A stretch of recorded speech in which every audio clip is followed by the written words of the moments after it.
ಸ್ನೇಹಿತರೆ MNS ಅಕಾಡೆಮಿಗೆ ಸ್ವಾಗತ.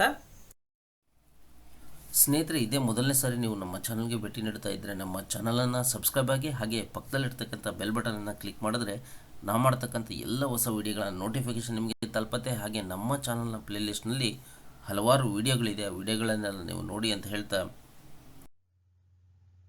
ನಮಸ್ಕಾರ. ದಿನಾಂಕ 10/6/2022 ಪ್ರಚಲಿತ ಘಟನೆಗಳಿಗೆ ಸಂಬಂಧಪಟ್ಟಿರುವಂತಹ ಎಪಿಸೋಡ್ಗೆ ಸ್ವಾಗತ ಸುಸ್ವಾಗತ. ಈ ಒಂದು ಎಪಿಸೋಡ್ ಅನ್ನು ಸಂಪೂರ್ಣವಾಗಿ ನೋಡಿ. ಇಷ್ಟವಾದಲ್ಲಿ ಲೈಕ್ ಮಾಡಿ, ಶೇರ್ ಮಾಡಿ, ಕಮೆಂಟ್ ಮಾಡಿ. ಇಲ್ಲಿ ಕೊಟ್ಟಿರುವಂತಹ ಪ್ರತಿಯೊಂದು ಪ್ರಶ್ನೆಗೂ ಕೂಡ ಅದರದ್ದೇ ಆಗಿರುವಂತಹ ಹಲವಾರು ವಿವರಣಾತ್ಮಕ ಅಂಶಗಳನ್ನು ನೀಡಲಾಗಿದೆ. ಕಾರಣ ಇಷ್ಟೇ, ಮುಂಬರುವಂತಹ ಯಾವುದೇ ಸ್ಪರ್ಧಾತ್ಮಕ ಪರೀಕ್ಷೆಗಳಲ್ಲಿ ಆ ವಿವರಣೆಗಳ ಮೇಲೂ ಕೂಡ ಪ್ರಶ್ನೆ ಕೇಳುವಂತಹ ಸಾಧ್ಯತೆ ಇರುತ್ತೆ. ಅದೇ ರೀತಿ ಈ ಎಪಿಸೋಡ್ನ ಕೊನೆಗೆ 2 ಪ್ರಶ್ನೆಗಳನ್ನ ಕೊಟ್ಟಿರ್ತೀವಿ. ಸಂಪೂರ್ಣವಾಗಿ ಈ ವಿಡಿಯೋ ನೋಡಿದ್ರೆ ಆ 2 ಪ್ರಶ್ನೆಗಳಿಗೂ ಕೂಡ ನೀವು ಸರಿಯಾದ ಉತ್ತರವನ್ನು ಕೊಡ್ತೀರಾ.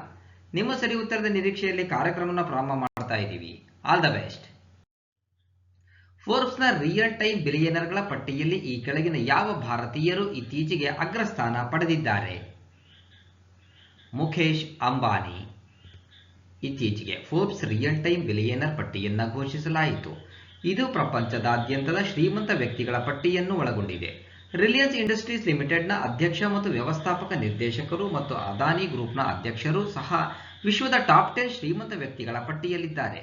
ಬ್ಲೂಮ್ಬರ್ಗ್ ಬಿಲಿಯನರ್ಸ್ ಇಂಡೆಕ್ಸ್ನಲ್ಲಿ ಮುಖೇಶ್ ಅಂಬಾನಿ 8ನೇ ಸ್ಥಾನದಲ್ಲಿದ್ದಾರೆ ಮತ್ತು ಗೌತಮ್ ಅದಾನಿ 9ನೇ ಸ್ಥಾನದಲ್ಲಿದ್ದಾರೆ. ಎಲಾನ್ ಮಸ್ಕ್ ಇದರಲ್ಲಿ ಅಗ್ರಸ್ಥಾನದಲ್ಲಿದ್ದಾರೆ. 3 is the right answer. Rank first Elon Musk $219.4 billion. Country United States, source Tesla, ಸ್ಪೇಸ್ಎಕ್ಸ್.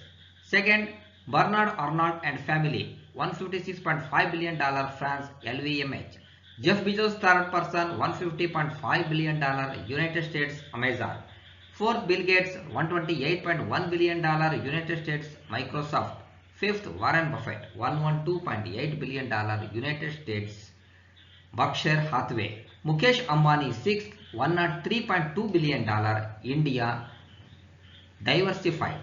Seventh, Gautam Adani and family, $101.0 billion, India, Infrastructure and Commodities.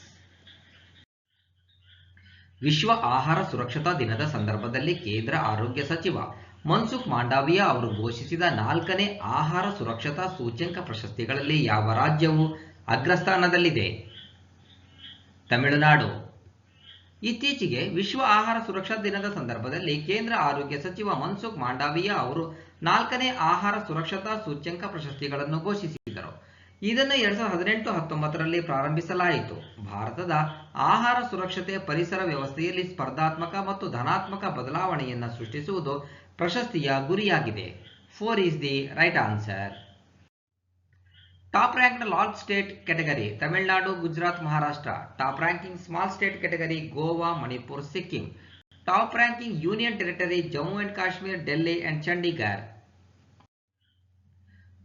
June 8ರಂದು ಎಲ್ಲಾ ಮಾದರಿಯ ಕ್ರಿಕೆಟ್ನಿಂದ ನಿವೃತ್ತಿ ಘೋಷಿಸಿದ ಭಾರತೀಯ ಕ್ರಿಕೆಟಿಗ ಯಾರು?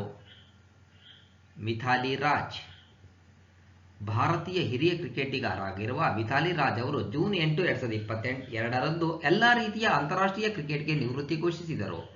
ಈ ಘೋಷಣೆಯೊಂದಿಗೆ ಮಾಜಿ ನಾಯಕಿ 1999ರಲ್ಲಿ ತಮ್ಮ ಚೊಚ್ಚಲ ಪಂದ್ಯದಿಂದ ತಮ್ಮ ಮಿನುಗುವ ವೃತ್ತಿ ಜೀವನಕ್ಕೆ ತೆರೆ ಎಳೆದಿದ್ದಾರೆ.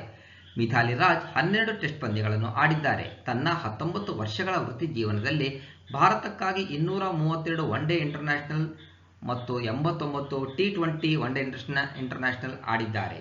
ಮುಂಬರುವ ಶ್ರೀಲಂಕಾ ಪ್ರವಾಸಕ್ಕೆ ಭಾರತದ ಮಹಿಳಾ ತಂಡದ ಒನ್ ಡೇ ಇಂಟರ್ನ್ಯಾಷನಲ್ ನಾಯಕಿಯಾಗಿ ಆಲ್ರೌಂಡರ್ ಹರ್ಮನ್ ಪ್ರೀತ್ ಕೌರ್ ಅವರನ್ನು ನೇಮಿಸಲಾಗಿದೆ. ಹಿರಿಯ ಕ್ರಿಕೆಟಿಗರಾಗಿರುವ ಮಿಥಾಲಿ ರಾಜ್ ಅವರು ಅಂತಾರಾಷ್ಟ್ರೀಯ ಕ್ರಿಕೆಟ್ಗೆ ನಿವೃತ್ತಿ ಘೋಷಿಸಿದ ನಂತರ ಜೂನ್ 8, 2022ರಂದು ಶ್ರೀಲಂಕಾ ಪ್ರವಾಸಕ್ಕಾಗಿ BCCI ಭಾರತ ತಂಡವನ್ನು ಪ್ರಕಟಿಸಿತು. 2 is the right answer. ವಿಶ್ವ ಸಾಗರ ದಿನ ವರ್ಲ್ಡ್ ಓಷನ್ಸ್ ಡೇ ಅನ್ನು ಯಾವಾಗ ಆಚರಿಸಲಾಗುತ್ತದೆ? ಜೂನ್ 8. ಸಾಮೂಹಿಕ ಪ್ರಯತ್ನಗಳ ಮೂಲಕ ಜಲಮೂಲವನ್ನು ಸಂರಕ್ಷಿಸಲು ಮತ್ತು ಮಾನವ ಚಟುವಟಿಕೆಗಳ ಅಪಾಯಗಳಿಂದ ರಕ್ಷಿಸಲು ಪ್ರತಿ ವರ್ಷ ಜೂನ್ 8ರಂದು ವಿಶ್ವ ಸಾಗರ ದಿನ 2022 ಆಚರಿಸಲಾಗುತ್ತದೆ. ವಿಶ್ವ ಸಾಗರ ದಿನಾಚರಣೆ 2022ರ ಥೀಮ್ ಪುನರುಜ್ಜೀವನ, ಸಾಗರಕ್ಕಾಗಿ ಸಾಮೂಹಿಕ ಕ್ರಿಯೆ, revitalisation, collective action for the ocean. ಸಾಗರಗಳು ನಮ್ಮೆಲ್ಲರನ್ನೂ ಸಂಪರ್ಕಿಸುವ ಅತ್ಯಗತ್ಯ ಕೊಂಡಿಯಾಗಿರುವುದರಿಂದ ಜಲಮೂಲಗಳ ಸಂರಕ್ಷಣೆಗಾಗಿ ಸಾಮೂಹಿಕ ಕ್ರಿಯೆಯನ್ನು ಉತ್ತೇಜಿಸುವ ಗುರಿಯನ್ನು ಈ ದಿನ ಹೊಂದಿದೆ. 3 is the right answer. RBI policy repo ದರವನ್ನು ಎಷ್ಟು ಹೆಚ್ಚಿಸಿದೆ? 4.90.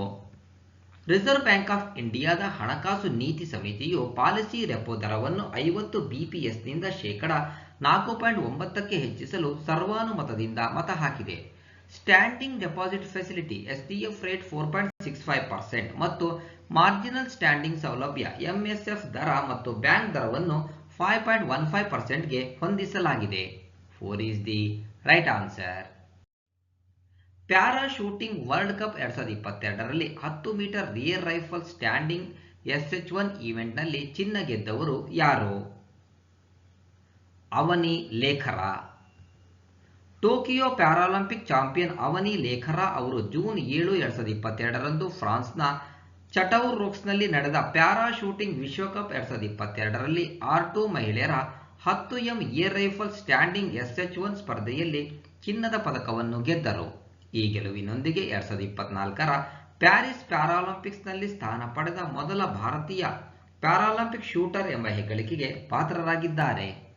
2 is the right answer.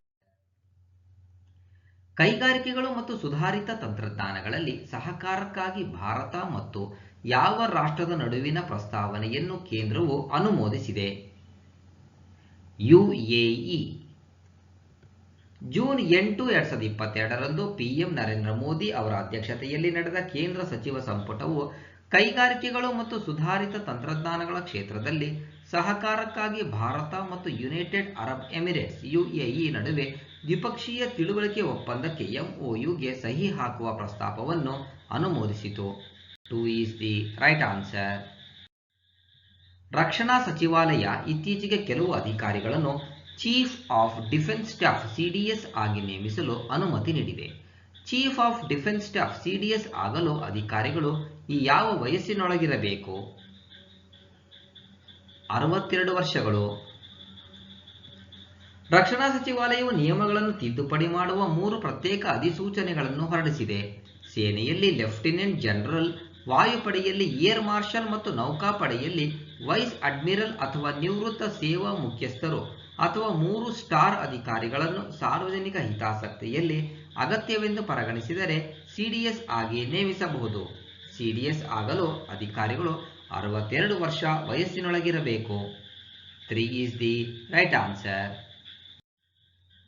Biotech startup expo 2022 ಕುರಿತು ಈ ಕೆಳಗಿನ ಯಾವ ಹೇಳಿಕೆಗಳು ಸರಿಯಾಗಿವೆ? 1. ಬಯೋಟೆಕ್ ಸ್ಟಾರ್ಟ್ಅಪ್ ಎಕ್ಸ್ಪೋ 2022 ಅನ್ನು ಜೂನ್ 9 ಮತ್ತು 10ರಂದು ನವದೆಹಲಿಯ ಪ್ರಗತಿ ಮೈದಾನದಲ್ಲಿ ಆಯೋಜಿಸಲಾಗಿದೆ. 2. Biotech startup innovations towards Atmanirbhar Bharat ಎಂಬುದು ಬಯೋಟೆಕ್ ಸ್ಟಾರ್ಟ್ಅಪ್ ಎಕ್ಸ್ಪೋನ ವಿಷಯವಾಗಿದೆ. ಸರಿಯಾದ ಕೋಡ್ ಆಯ್ಕೆ ಮಾಡಿ. 1 ಮತ್ತು 2 ಎರಡೂ ಕೂಡ ಸರಿ. ಪ್ರಧಾನಿ ನರೇಂದ್ರ ಮೋದಿ ಅವರು ಜೂನ್ 9ರಂದು ಬಯೋಟೆಕ್ ಸ್ಟಾರ್ಟ್ಅಪ್ ಎಕ್ಸ್ಪೋ 2022 ಅನ್ನು ಉದ್ಘಾಟಿಸಿದರು. ಬಯೋಟೆಕ್ ಸ್ಟಾರ್ಟ್ಅಪ್ ಎಕ್ಸ್ಪೋ 2022 ಅನ್ನು ಜೂನ್ 9, 10ರಂದು ನವದೆಹಲಿಯ ಪ್ರಗತಿ ಮೈದಾನದಲ್ಲಿ ಆಯೋಜಿಸಲಾಗಿದೆ. ಇದನ್ನು department of biotechnology and biotechnology industry research assistance council BIRAC ಆಯೋಜಿಸಿದೆ. ಬಯೋಟೆಕ್ ಸ್ಟಾರ್ಟ್ಅಪ್ ಆವಿಷ್ಕಾರಗಳು ಆತ್ಮನಿರ್ಭರ್ ಭಾರತ್ ಕಡೆಗೆ ಎಂಬುದು ಬಯೋಟೆಕ್ ಸ್ಟಾರ್ಟ್ಅಪ್ ಎಕ್ಸ್ಪೋದ ವಿಷಯವಾಗಿದೆ. World bank's global economic prospects ರಿಪೋರ್ಟ್ನ ಪ್ರಕಾರ 2022ರಲ್ಲಿ ಜಾಗತಿಕ ಆರ್ಥಿಕತೆಯು ಎಷ್ಟು ಶೇಕಡಾದಷ್ಟು ಬೆಳೆಯುವ ನಿರೀಕ್ಷೆ ಇದೆ? 2.9%. ವಿಶ್ವ ಬ್ಯಾಂಕ್ 2022ರಲ್ಲಿ ಜಾಗತಿಕ ಆರ್ಥಿಕ ಬೆಳವಣಿಗೆಯ ಮುನ್ಸೂಚನೆಯನ್ನು ಕಡಿಮೆ ಮಾಡಿದೆ. ರಷ್ಯಾ ಉಕ್ರೇನ್ ಸಂಘರ್ಷ, ಪೂರೈಕೆ ಸರಪಳಿ ಅಡಚಣೆಗಳು ಮತ್ತು ಇತರ ಅಂಶಗಳು ಇದಕ್ಕೆ ಕಾರಣ.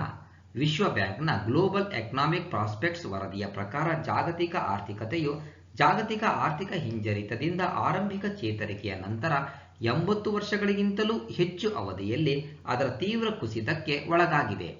ಮುನ್ಸೂಚನೆಗಳ ಪ್ರಕಾರ ಜಾಗತಿಕ ಆರ್ಥಿಕತೆಯು ಈ ವರ್ಷ ಶೇಕಡ 2.9% ಬೆಳೆಯುವ ನಿರೀಕ್ಷೆ ಇದೆ. 3 is the right answer. ಸಾರ್ಸ್-ಕೋವಿ-2 ನಂತಹ ವೈರಸ್ಗಳನ್ನು ನಿಷ್ಕ್ರಿಯಗೊಳಿಸಬಲ್ಲ ಕೃತಕ ಪೆಪ್ಟೈಡ್ಗಳು ಅಥವಾ ಮಿನಿ ಪ್ರೋಟೀನ್ಗಳ ಹೊಸ ವರ್ಗವನ್ನು ಯಾವ ಸಂಸ್ಥೆ ಅಭಿವೃದ್ಧಿಪಡಿಸಿದೆ? ಭಾರತೀಯ ವಿಜ್ಞಾನ ಸಂಸ್ಥೆ, ಬೆಂಗಳೂರು, IISc. ಭಾರತೀಯ ವಿಜ್ಞಾನ ಸಂಸ್ಥೆ IISc ಬೆಂಗಳೂರು ಹೊಸ ವರ್ಗದ ಕೃತಕ ಪೆಪ್ಟೈಡ್ಗಳು ಅಥವಾ ಮಿನಿ ಪ್ರೋಟೀನ್ಗಳನ್ನು ಅಭಿವೃದ್ಧಿಪಡಿಸಿದ್ದು, ಅದು ಸಾರ್ಸ್-ಕೋವಿ-2 ನಂತಹ ವೈರಸ್ಗಳನ್ನು ನಿಷ್ಕ್ರಿಯಗೊಳಿಸಬಹುದು.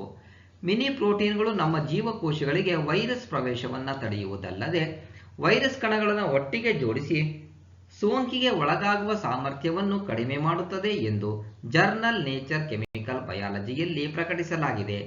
ಪ್ರೋಟೀನ್ ಪರಸ್ಪರ ಕ್ರಿಯೆಯು ಸಾಮಾನ್ಯವಾಗಿ ಲಾಕ್ ಮತ್ತು ಕೀಲಿಯಂತೆ ಇರುತ್ತದೆ ಎಂದು ಸಂಶೋಧಕರು ಗಮನಿಸಿದ್ದಾರೆ. 2 is the right answer. ಯಾವ ರಾಜ್ಯ ಅಥವಾ UT ಕೇಂದ್ರ ಗೃಹ ಮತ್ತು ಸಹಕಾರ ಸಚಿವ ಅಮಿತ್ ಶಾ ಅವರು ರಾಷ್ಟ್ರೀಯ ಬುಡಕಟ್ಟು ಸಂಶೋಧನಾ ಸಂಸ್ಥೆ ನ್ಯಾಷನಲ್ ಟ್ರೈಬಲ್ ರಿಸರ್ಚ್ ಇನ್ಸ್ಟಿಟ್ಯೂಟ್ ಅನ್ನು ಉದ್ಘಾಟಿಸಿದ್ದಾರೆ? ದೆಹಲಿ. ಕೇಂದ್ರ ಗೃಹ ಮತ್ತು ಸಹಕಾರ ಸಚಿವ ಅಮಿತ್ ಶಾ ಅವರು ನವದೆಹಲಿಯಲ್ಲಿ ಹೊಸದಾಗಿ ನಿರ್ಮಿಸಲಾದ ರಾಷ್ಟ್ರೀಯ ಬುಡಕಟ್ಟು ಸಂಶೋಧನಾ ಸಂಸ್ಥೆಯನ್ನು NTRI ಉದ್ಘಾಟಿಸಿದರು. ಈ ಸಂಸ್ಥೆಯು ಬುಡಕಟ್ಟು ಪರಂಪರೆ ಮತ್ತು ಸಂಸ್ಕೃತಿ ಮತ್ತು ಬುಡಕಟ್ಟು ಸಂಶೋಧನಾ ಸಮಸ್ಯೆಗಳು ಮತ್ತು ಶೈಕ್ಷಣಿಕ, ಕಾರ್ಯಕಾರಿ ಮತ್ತು ಶಾಸಕಾಂಗ ಕ್ಷೇತ್ರಗಳಲ್ಲಿನ ವಿಷಯಗಳ ಕೇಂದ್ರವನ್ನು ಉತ್ತೇಜಿಸುವುದು ಮತ್ತು ಸಂರಕ್ಷಿಸುವುದು. ಬುಡಕಟ್ಟು ಸಂಶೋಧನಾ ಸಂಸ್ಥೆ TRI ರಾಜ್ಯ ಮಟ್ಟದಲ್ಲಿ ಬುಡಕಟ್ಟು ವ್ಯವಹಾರಗಳ ಸಚಿವಾಲಯದ ಸಂಶೋಧನಾ ಸಂಸ್ಥೆಯಾಗಿದೆ. ಬುಡಕಟ್ಟು ವ್ಯವಹಾರಗಳ ಸಚಿವಾಲಯದಿಂದ ಬೆಂಬಲಿತವಾದ 26 ಬುಡಕಟ್ಟು ಸಂಶೋಧನಾ ಸಂಸ್ಥೆಗಳು ಇವೆ. 4 is the right answer. ನಿಧಿ ವರ್ಗಾವಣೆಯನ್ನು ಮೇಲ್ವಿಚಾರಣೆ ಮಾಡಲು ಸಚಿವಾಲಯಗಳು ಇಲಾಖೆಗಳಿಗೆ ವೇದಿಕೆಯನ್ನು ಒದಗಿಸಲು ಏಕ ನೋಡಲ್ ಏಜೆನ್ಸಿ SNA ಡ್ಯಾಶ್ಬೋರ್ಡ್ ಅನ್ನು ಯಾರು ಪ್ರಾರಂಭಿಸುತ್ತಾರೆ? ನಿರ್ಮಲಾ ಸೀತಾರಾಮನ್.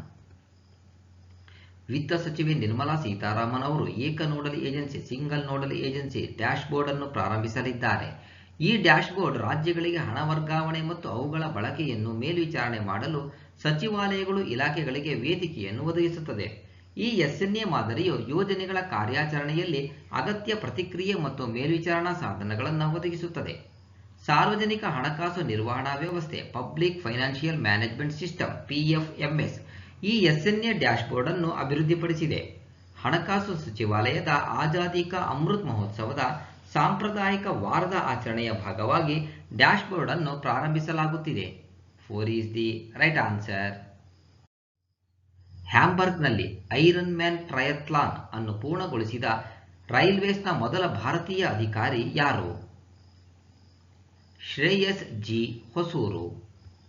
ಶ್ರೇಯಸ್ ಜಿ ಹೊಸೂರು ಅವರು ಭಾರತೀಯ ರೈಲ್ವೆಯಿಂದ ಹ್ಯಾಂಬರ್ಗ್ನಲ್ಲಿ ಐರನ್ ಮ್ಯಾನ್ ಟ್ರಯಥ್ಲಾನ್ ಅನ್ನು ಪೂರ್ಣಗೊಳಿಸಿದ ಮೊದಲ ಅಧಿಕಾರಿಯಾಗಿದ್ದಾರೆ.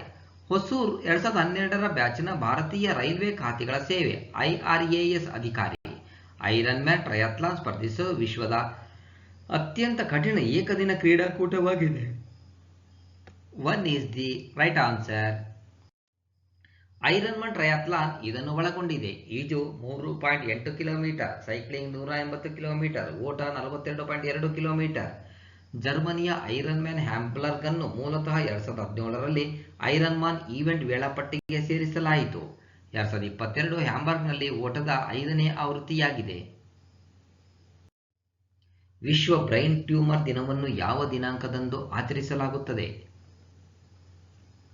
8 ಜೂನ್. ವಿಶ್ವ ಬ್ರೈನ್ ಟ್ಯೂಮರ್ ದಿನವನ್ನು ಪ್ರತಿ ವರ್ಷ ಜೂನ್ 8ರಂದು ಆಚರಿಸಲಾಗುತ್ತದೆ. ಇದನ್ನು ಮೊದಲು 2000ರಲ್ಲಿ ಆಚರಿಸಲಾಯಿತು. ಈ ದಿನವು ಮೆದುಳಿನ ಗಡ್ಡೆಗಳ ಬಗ್ಗೆ ಜಾಗೃತಿ ಮೂಡಿಸುವ ಗುರಿಯನ್ನು ಹೊಂದಿದೆ. Theme 2022 when together we are stronger. 4 is the right answer. ಶ್ರೀಲಂಕಾದ ಆರ್ಥಿಕ ಬಿಕ್ಕಟ್ಟಿಗೆ UN ನಿಂದ ಎಷ್ಟು ಸಾಲದ ಮೊತ್ತವನ್ನು ಒದಗಿಸಲಿದೆ? $48 ಮಿಲಿಯನ್. UN ಶ್ರೀಲಂಕಾಕ್ಕೆ 4 ತಿಂಗಳ ಅವಧಿಯಲ್ಲಿ ಸುಮಾರು $48 ಮಿಲಿಯನ್ ಮಾನವೀಯ ನೆರವು ನೀಡಲು ಯೋಜಿಸಿದೆ. ಮುಂದಿನ 6 ತಿಂಗಳವರೆಗೆ ದೇಶವನ್ನು ನಡೆಯುವಂತೆ ಮಾಡಲು ಶ್ರೀಲಂಕಾಕ್ಕೆ $6 ಬಿಲಿಯನ್ ಅಗತ್ಯವಿದೆ. ದಿನನಿತ್ಯದ ಜೀವನವನ್ನು ಖಚಿತಪಡಿಸಿಕೊಳ್ಳಲು $5 ಶತಕೋಟಿ ಮತ್ತು ಶ್ರೀಲಂಕಾದ ರೂಪಾಯಿಯನ್ನು ಬಲಪಡಿಸಲು ಮತ್ತೊಂದು $1 ಬಿಲಿಯನ್ ಅಗತ್ಯವಿದೆ. 1 is the right answer. About Sri Lanka capital Jayawardenepura Kotte, currency Sri Lankan rupee, prime minister Ranil Wickremesinghe, president Gotabaya Rajapaksa. ರಸಪ್ರಶ್ನೆ ಪ್ರಶ್ನೆ 1. 2024 ಪ್ಯಾರಿಸ್ ಪ್ಯಾರಾಲಿಂಪಿಕ್ಸ್ನಲ್ಲಿ ಸ್ಥಾನ ಪಡೆದ ಮೊದಲ ಭಾರತೀಯ ಪ್ಯಾರಾಲಿಂಪಿಕ್ ಶೂಟರ್ ಎಂಬ ಹೆಗ್ಗಳಿಕೆಗೆ ಪಾತ್ರರಾಗಿರುವವರು ಯಾರು? 2024 ಪ್ಯಾರಿಸ್ ಪ್ಯಾರಾಲಿಂಪಿಕ್ಸ್ನಲ್ಲಿ ಸ್ಥಾನ ಪಡೆದ ಮೊದಲ ಭಾರತೀಯ ಪ್ಯಾರಾಲಿಂಪಿಕ್ ಶೂಟರ್ ಎಂಬ ಹೆಗ್ಗಳಿಕೆಗೆ ಪಾತ್ರರಾಗಿರುವವರು ಯಾರು? ಪ್ರಶ್ನೆ 2. ಫೋರ್ಬ್ಸ್ನ ರಿಯಲ್ ಟೈಮ್ ಬಿಲಿಯನರ್ಗಳ ಪಟ್ಟಿಯಲ್ಲಿ ಯಾರು ಅಗ್ರಸ್ಥಾನ ಪಡೆದಿದ್ದಾರೆ? ಫೋರ್ಬ್ಸ್ನ ರಿಯಲ್ ಟೈಮ್ ಬಿಲಿಯನರ್ಗಳ ಪಟ್ಟಿಯಲ್ಲಿ ಯಾರು ಅಗ್ರಸ್ಥಾನ ಪಡೆದಿದ್ದಾರೆ? ಈ ಎರಡು ಪ್ರಶ್ನೆಗಳಿಗೂ ಕೂಡ ನೀವು ಸರಿಯಾದ ಉತ್ತರವನ್ನು ಕೊಡ್ತೀರಾ ಎಂಬ ನಿರೀಕ್ಷೆಯಲ್ಲಿ ಇವತ್ತಿನ ಒಂದು ಎಪಿಸೋಡನ್ನು ಮುಗಿಸ್ತಾ ಇದ್ದೀನಿ. All the best. Thank you. ಸ್ನೇಹಿತರೆ, ವಿಡಿಯೋವನ್ನು ನೋಡಿದಂಥ ಎಲ್ಲರಿಗೂ ಧನ್ಯವಾದಗಳು. ನಾಳಿನ ಪ್ರಚಲಿತ ಘಟನೆಯ ವಿದ್ಯಮಾನದೊಂದಿಗೆ ಮತ್ತೆ ನಿಮ್ಮನ್ನು ಭೇಟಿಯಾಗ್ತೀವಿ. ಅಲ್ಲಿವರೆಗೂ ಎಲ್ಲರಿಗೂ ಧನ್ಯವಾದಗಳು. ನಮಸ್ಕಾರ.